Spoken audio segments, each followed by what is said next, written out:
Start your day with these healthy breakfast ideas. First, oatmeal topped with fresh fruits and nuts.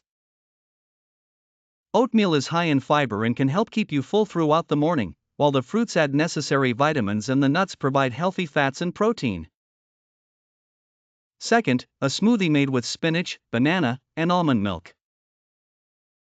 This green smoothie is packed with vitamins and minerals from the spinach, natural sweetness from the banana, and creaminess from the almond milk, making it a perfect on-the-go option. Third, avocado toast on whole grain bread. Avocado is rich in healthy fats and fiber, and when paired with the complex carbohydrates of whole grain bread, it creates a satisfying and nutritious meal.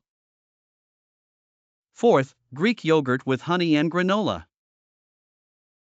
Greek yogurt is an excellent source of protein and probiotics, and the addition of honey and granola not only enhances the flavor but also adds a bit of sweetness and crunch.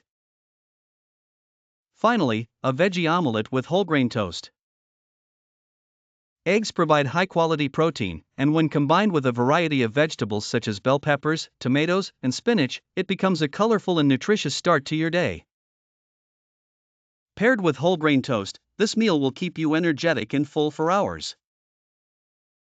These breakfast ideas are not only quick and nutritious but also delicious, making them perfect for anyone looking to start their day on a healthy note.